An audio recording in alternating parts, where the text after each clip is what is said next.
Hey, good morning. Today is May 31st, and it is a beautiful, sunny, and cool day in the Mid-Hudson Valley. And I have my dining room windows open, and I'm having some coffee and going through a small stack of my jazz records, and I'm really happy to do so. So this is like the third installment, I guess, if you want to call it a series, in which I just thumb through my jazz records and talk about them or have a few thoughts on each one, etc. Some will be probably a little bit more in-depth than others, but I don't want to belabor it too long because then it gets really dragged out and long and boring to watch. But I really enjoy other YouTube and Instagram channels that do this, so I thought, why not? So let's start. So the first one is Bob Brookmeyer and Friends. Bob Brookmeyer was a trombonist from the West Coast.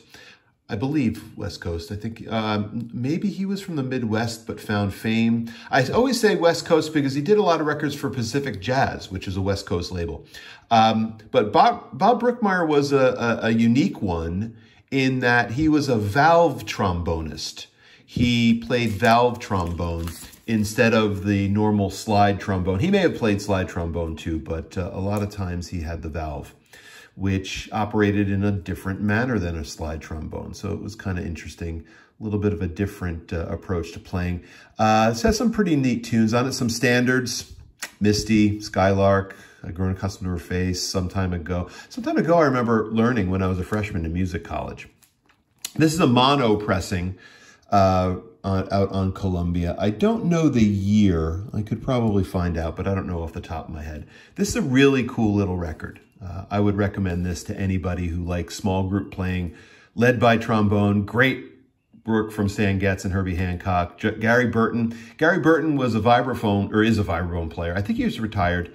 Gary Burton was in Stan Getz's group at the time, so I suspect Stan kind of maybe took Gary along for this session.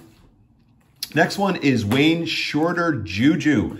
This is another example of great quartet Wayne Shorter records, though I think my favorite Wayne Shorter record is probably Speak No Evil, which is a quintet with Freddie Hubbard on trumpet. But this is a good one, classic, great lineup. Again, oh, look at, there's Elvin Jones again, huh?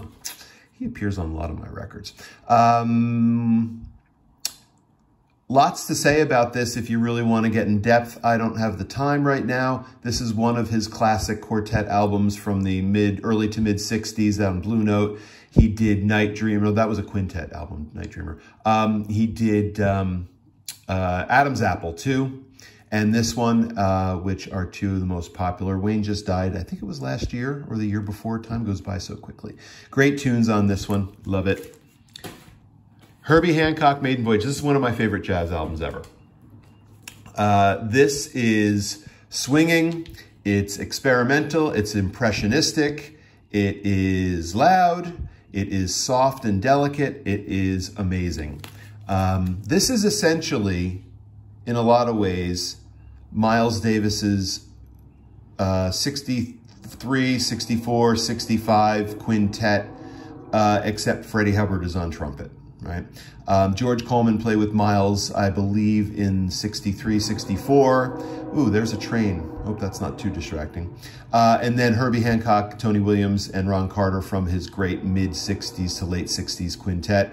So, but this doesn't sound like Miles Davis music. It sounds like Herbie Hancock. It is, I think it is the first, one of the first examples of Herbie Hancock's more impressionistic compositional style.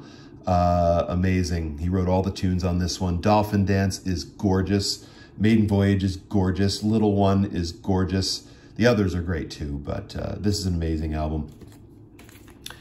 Some people would say that Nat King Cole wasn't a jazz musician, but I disagree with that. I think Nat King Cole, aside from making a lot of money and becoming very popular as a pop singer, like a jazzy pop singer kind of in the style of Frank Sinatra and Dean Martin and all that, and he recorded for the same label as those guys, Capitol.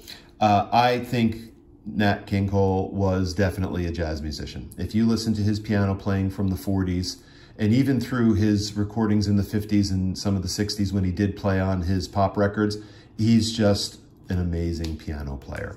He was just an amazing piano player. So I think not only was Nat King Cole definitely a jazz musician, this is a jazz record. This is After Midnight. This is a neat one because he has his trio, his jazz trio, and then he has some guests that play on a few of the pieces. So Willie Smith comes in and Harry Edson plays, Stuff Smith plays. Juan Teasel wrote the tune Caravan with Duke Ellington, I believe. And he was actually a valve trombonist too. There weren't too many of them, like Bob Brookmeyer, but Juan Teasel was one of them too. They often refer to Capitol Records and the Capitol building on Hollywood Boulevard in Los Angeles as the house that Nat built. Some people call it the house that Frank built because Frank Sinatra also had a very long and lucrative career with Capitol Records, but I really do think it's the house that Nat built. And of course, Capitol Records founded by one of my favorite lyricists and songwriters ever, Johnny Mercer. Any person over 75 years old will know the name Johnny Mercer, and then nerds like me will too. Kenny Dorham, Trompetta Toccata. This is a beautiful album. Every cut is a winner on this one. Elvin Jones isn't on this one, in case you're wondering. It's Albert Tootie Heath who's playing drums. But the combination of Kenny Dorham and Joe Henderson cannot be beat. This is just such a beautiful record. The title track, Trompetta Toccata, is an extended, I think it's like 11 or 12 minute piece. It's just beautiful. Mamacita is a very popular, famous Joe Henderson composition. Every track is great. Playing is fantastic. This is a French pressing. In the early 80s, there were French pressings called direct metal mastering, and the sound really was very hit or miss on those. And this is one of them. It's not bad on this. I have a couple others that are pretty bad, but this isn't bad for this one. And getting an American pressing of that vintage is really just nearly impossible if you are price conscious. So I'm quite happy with the DMM from France there. You Get More Bounce with Curtis Counts. Curtis Counts, a bass player. This was out on Contemporary Records. Probably, I would guess that most people who bought this record, I imagine bought it for the cover more than anything else, which is attractive to say the least. But Curtis Counts released a couple records on Contemporary. Some good players on this one. West Coast, definitely West Coast. Contemporary is a West Coast label, and these are West Coast players. So Jack Sheldon, Harold Land, who had a great group with Bobby Hutcherson, the vibraphonist, in the late 60s, early 70s. Frank Butler, drums, Curtis Counts, of course. All these guys played on so many records out in Los Angeles that... Again, most jazz labels, it seems, especially the smaller labels like, at the time, Blue Note was a small label. Blue Note, Prestige, Contemporary, Riverside, they had a good stable of musicians to use, and they swapped musicians no matter who the leader on the date was. A lot of the same musicians were used for a lot of the records. So it maintains a certain level of quality. Because of that, you see a lot of the same names appearing on records, no matter who was the leader of the date. So, and jazz fans know that. So if you aren't a jazz fan and just casually watching this, that's kind of how they did things back then. This is a cool record. Components, Bobby Hutcherson. This is from the late 60s. Freddie Hubbard, Joe Chambers. I got a chance to see Freddie Hubbard and Joe Chambers play before Freddie Hubbard died. I don't know if Joe Chambers is still alive, but he swung like hell. I saw him at Scullers in Boston, which is a jazz club and hotel in Boston.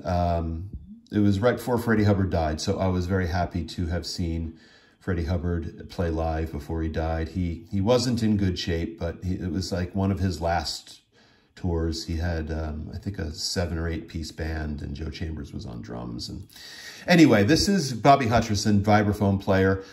Great little record. The title track, Components is a good one. There's some very impressionistic kind of atmospheric playing and composition on this one. Little Bee's Poem is one of, which is on here, the third cut on the first side. This is one of Bobby Hutcherson's probably most famous compositions, and I remember this for lots of reasons, but one of the things that I remember most about it is when my son Julian was born back in 2007, I made a mixed CD of kind of lilting, somewhat peaceful-ish, restful jazz to play on a CD player while he went to sleep when he was a baby. And I remember Little Bee's Poem was on that CD. And it was funny because my wife and I had a audio baby monitor speaker in our room so that if Julian, and we did the same thing when my daughter was born. If the kids were restless at night or crying or needed to be fed or whatever, we would hear it, right, through the speaker. And baby monitors are pretty common amongst parents, right? And I remember falling asleep many nights when my infant son was dozing away to jazz playing in his room, and it came through the speaker in my room because of the baby monitor. So fond memories of that. This is Tchaikovsky's Sleeping Beauty Suite, done by Ormandy in Philadelphia. I don't know how this got in here, but this is a good record anyway. It's not jazz. You can't beat Ormandy in Philadelphia with something like Tchaikovsky. So if you ever want to explore some Tchaikovsky ballet suites, especially Romeo and Juliet and Sleeping Beauty, Ormandy is pretty good. This is a great record. Not jazz, though. I'm going to move that over into a different pile. Here's Matheny, 8081. Great lineup. This is a double album. Dewey Redman, Mike Brecker, kind of a double tenor assault on this one. Both have passed, sadly. Charlie Hayden has passed, the bass player. Matheny's still alive and on tour, as is Jack DeJohnette. Jack DeJohnette, the drummer, is a native of my area. Well, maybe not native, but he has been a longtime resident of where I live in the Mid-Hudson Valley of New York, near Woodstock, and he is always around. You can actually bump into Jack just by chance in a supermarket sometimes or whatever. But I've seen him locally a few times play, and he's 81 years old, and he's still kicking the crap out of his drums, and he's still composing, and he's still playing his gongs, and amazing. This is a pretty good record. This is again, it's a double album, so a lot of tunes on this one, a lot of information to absorb. So this one's good for repeated plays and finding something new every time you listen to it. I really do like Pat Metheny's style. A big inspiration to me on the guitar from when I even first started playing. This is just a King Cole trio. We've talked a little bit about Nat King Cole already. Probably some good tunes on this. It doesn't have the track listing on this, though, but this was like volume 2, I believe. Oh, the track listing is there. Sweet Lorraine is a classic for Nat. It's Only a Paper Moon is a classic. Too Marvelous for Words. All these are great. Any Nat King Cole trio, especially just with Nat on piano and vocals, and the bassist and guitarist who have changed, who did change a little bit over the years to different people. Always good. Miles' Miles album. This was from his Prestige era in the early to mid 50s. This is one of the albums done by the great Miles Davis Quintet of that time, with John Coltrane on tenor, Red Garland, Paul Chambers, Philly Joe Jones. It's so funny how at this time, when this album was recorded, Miles was nowhere near as popular as he turned out to be.